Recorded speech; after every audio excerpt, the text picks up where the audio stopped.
Good morning, everybody. I'm going to be drawing on my experience. I helped found the Chinese Progressive Association 35 years ago, and gee, it's still here. That's really a wonderful thing. I would have never thought about that 35 years ago, and now we get to see this, and I get to talk about it. So my title of what I wanted to talk about is called Keep the Movement for Social Justice Going and Growing. And this is an OG term from 35 years ago. By any means necessary, and I mean it. Back in the 70s, and Lillian is here, we can share stories later during Q&A maybe, during the 70s, there weren't a lot of social service provider organizations, nor were there 501c3 organizations. For me, my history in this is that I come out of what we call the Serve the People movement.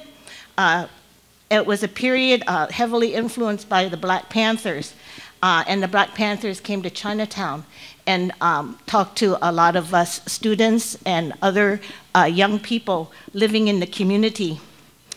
From that period of time, many of us formed together organizations.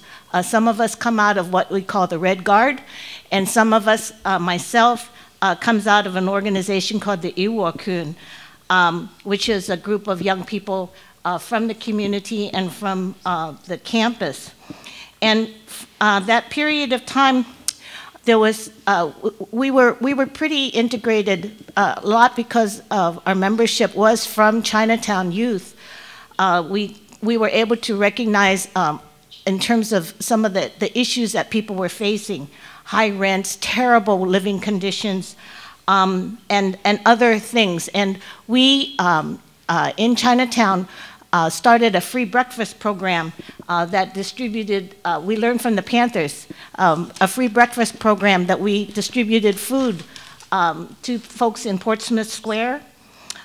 We had formed a child care center called the Xinhua School, and we had a women's health clinic. We went out and did tuberculosis testing. We provided legal services under it was called the Asian Legal Services and Draft Help.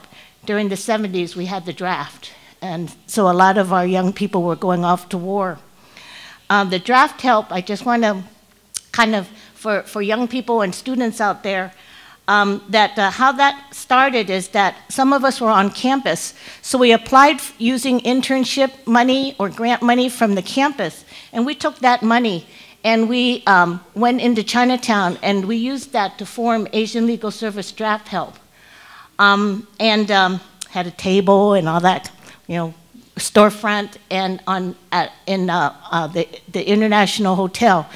And now retired Judge Ken Kawichi was a young new lawyer at that time. He was our lead guy, and he really helped guide the work that we did. It was a lot of that, during a period of time we had a lot of police repression in the community, and a lot of youth were being picked up and thrown into jail.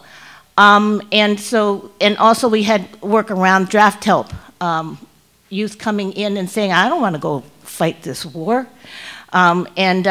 So helping them in terms of applying for conscientious objective status.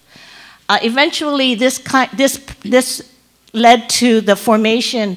A lot of that work really showed the need and the value of that kind of work, and it eventually formed into the Asian Law Caucus that you know of today. And so what I want to emphasize here is that a lot of the services that many people are here engaged in have their roots in a certain moment. And so in the moment I want to talk about in terms of the value of those organizations that became service provider organizations. The conditions that you work in, so those roots. Yeah. So, as Eric said, try to go back and recall what is the roots of your organization. Why did your organization form? And take from that, you know, in terms of drawing on what your purpose and mission is for today. So, next slide is when we worked 30 years ago. It's very different from what you are experiencing today. So I tried to think hard in terms of some past practices that I thought would, you know, be able to span those 35 years. And one of them is around the vision. And that has a lot to do in terms of your roots. But for me, a lot of us who participated in social justice organizations, and which became CPA. Oh, I'm only on the first page. Oh my goodness. We had a vision and a program, and for us it was called the Iwakun 12-point platform. And I just want to read a moment of it, and that's probably going to eat up all my time. But Asian people in America have been continually oppressed by the greedy, traitorous gangsters of our own communities and by the wider racist, exploitive American society. We are working for a world of peace where the needs of the people come first, which is without class distinctions and is based upon the love and the unity of all peoples. I'm just going to read. Another one is, we want decent housing and health and childcare. The institution of housing, health, and childcare are set up only to take money for landlords, doctors, hospitals, and drug companies. We want housing, health, and childcare that gives us life and not a slow death. So this is really good. I'll share it with you later. You can come up and, because yeah, I really want you to know in terms of vision and what was motivating us, what that actually looked like. So what I want to go into next is in terms of rowing the social justice boat together. And at that time, what we were really focused on in terms of people of color and really organizing the poor, among the poor and the low-wage workers, women, those who were oppressed and exploited. We worked very, very hard as a group to understand what the conditions were in which people were really struggling day to day to survive. And one of the things that we did that was very important was to conduct political education. Now that's different than a lot of the leadership development that a lot of the foundations will fund today. I'm talking about political education where not only you, but your clients and the members of your organization can really address a lot of the messages that are out there in society.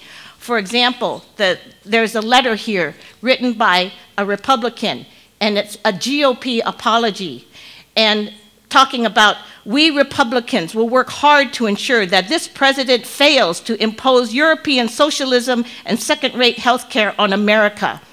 Things like this, your clients, your members, you have to do political education to be able to attack messages like this. The political education, I have 2 minutes left. I'm only on the second page.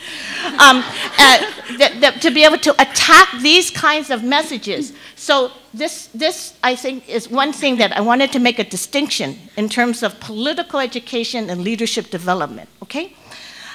Focused actions, that's the next one, is in terms of being able to engage in different activities that are really focused, that really help mobilize large numbers of people to address different, right now it might be the symptoms of the root causes, also focus activities that really can bring people together. And what was different from our period is that our activities were not funder-driven. Our activities came from having our ear to the ground and knowing what was going on in the community, and also making those linkages to the root cause.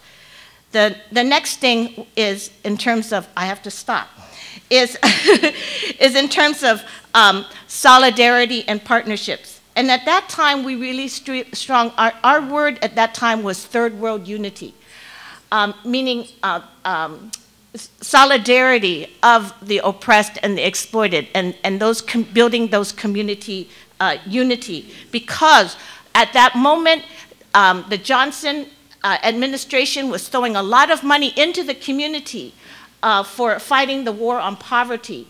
And what that does is to get people freaked out and starting to fight with each other over crumbs. And that is what one of the things that we wanted to be able to address and to stop. So I have 2 more pages, but I'm going to end now, and maybe we can get to some of that during quick Q&A. Give it up for Pam.